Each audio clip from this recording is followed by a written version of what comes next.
Hello, everyone. Back when I was in the fourth grade, my class took a field trip to Lancaster. So, for those of you who don't know, Lancaster, Pennsylvania is the most well known place in the state where the Amish reside. The Amish are a group of people who, because of their religious beliefs, they choose to live a simpler life. So, they make their own clothes, they have limited contact with technology. They're known very much for their handicrafts. So you can imagine, being a fourth grader in Pennsylvania, this was not, an insane trip. Most elementary school field trips, I feel like, are for exploring the historical context of the places that you grew up around. Unfortunately, when you live in Philadelphia, the historical bounty is there.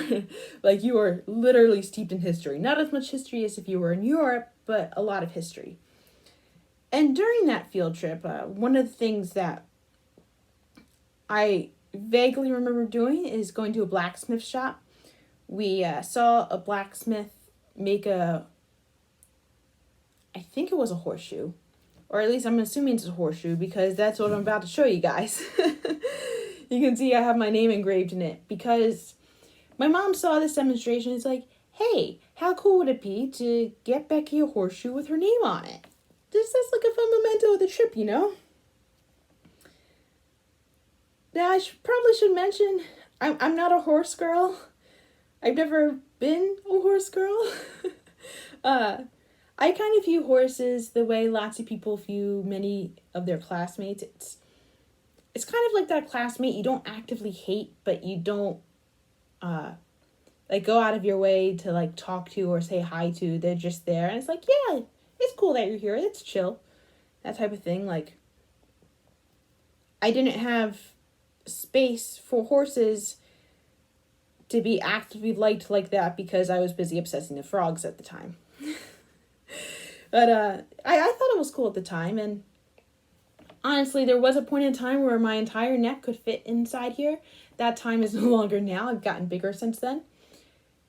But one day, I want to say within the past month, I was at work. I was doing one of the mindless physical jobs. And I thought, hey, what would it be like to knit with a horseshoe? And I'd be wondering, hey, Becky, why are you going to knit with a round, flat object? This doesn't make sense. So we're going to try to force it to make sense. This is a new, stupid, safe experience that I will not be injured doing, you know? So we're going to put on some stitches. Obviously, I only have the one horseshoe, so we're going to approximate with another knitting needle. I got a size 10. We're going to see how it goes.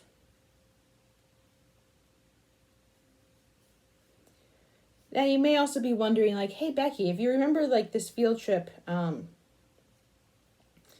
the fourth grade, it must have been a really good field trip. And, I mean, it was, but it lives in my memory as the worst field trip I have ever taken in my years at high school. Or not high school, but, school in general. But it's not because of Lancaster. It's because of the bus ride home.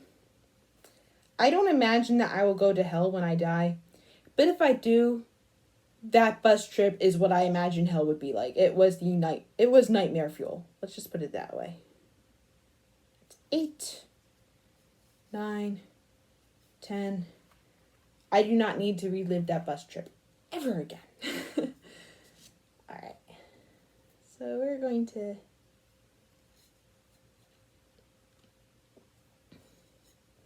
I also ended up with a bonnet that day. I no longer have the bonnet. But my first kiss happened in that bonnet, and if I were to redo the first kiss, I would not be wearing a bonnet. It made complete sense at the time, though. Ooh. I think we had apple butter that day, too.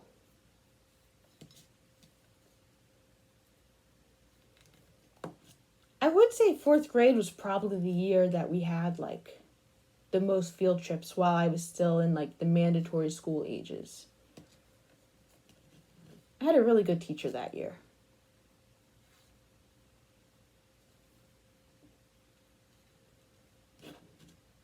Mrs. Hurwitz was really good at making sure that we experienced all sorts of experiences. Like, she took us to go ice skating, which was good except for Mom getting a concussion. Like, I learned how to ice skate from that. I forget if that was the year we went to see a castle at the old tile factory.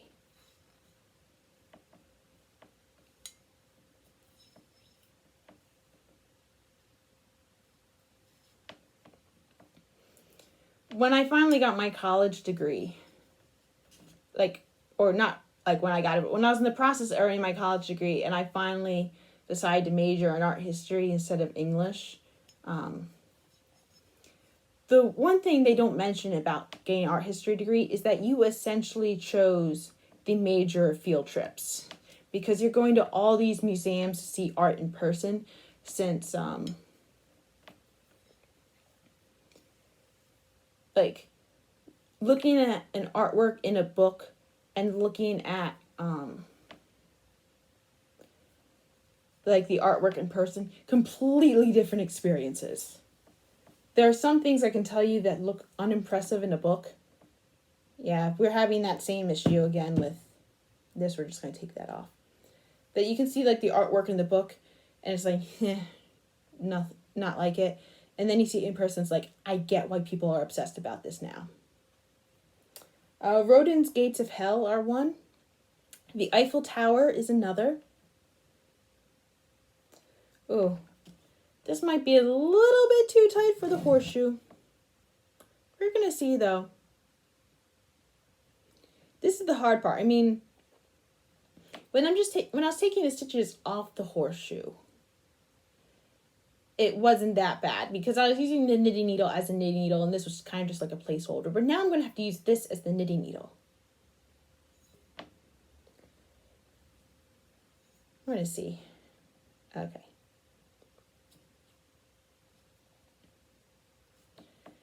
Now, we do have knitting needles that are like double-ended and purposely bent. They are called cable needles.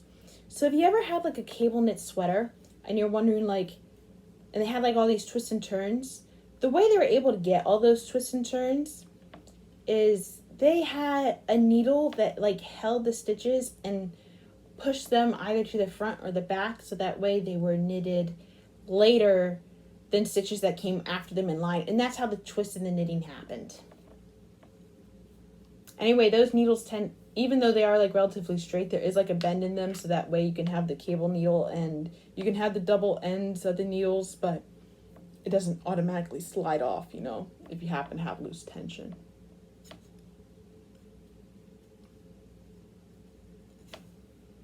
Mm-hmm.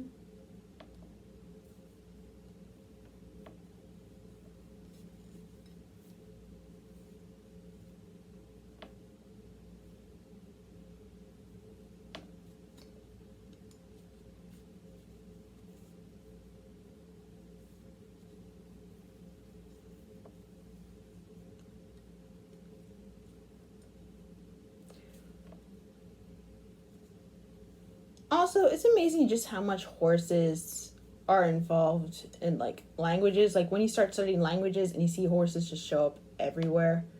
Like when my dad and I started doing Duolingo together, it was just insane how many times they mentioned a horse.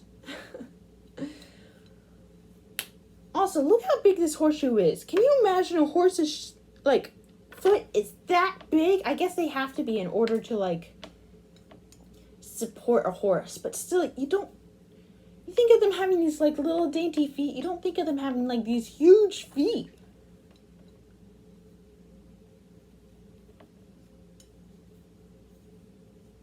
There you go.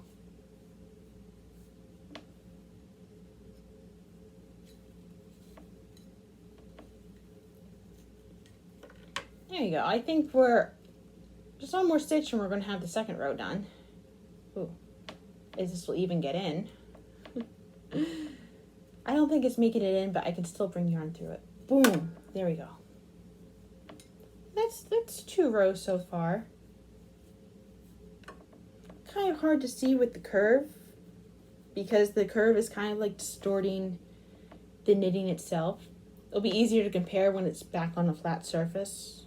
I think 1 more row and then we'll have like a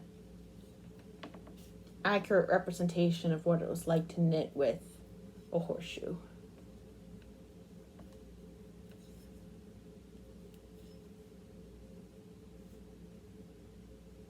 My eye is twitching. Why is my eye twitching? You know what was twitching when I was like driving home earlier today and I was thinking like, oh, I just need some sleep.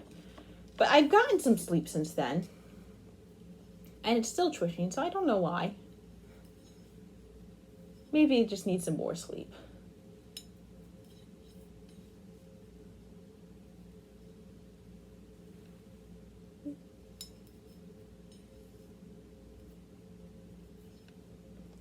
Yeah.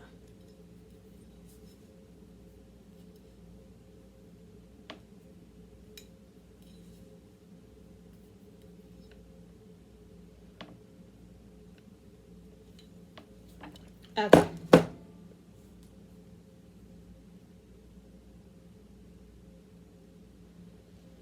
So you can see, when you knit with a horseshoe,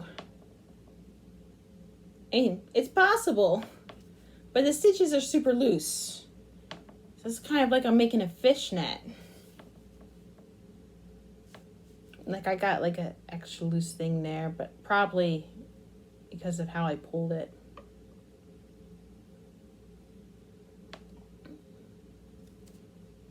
Well, that was today's entertainment.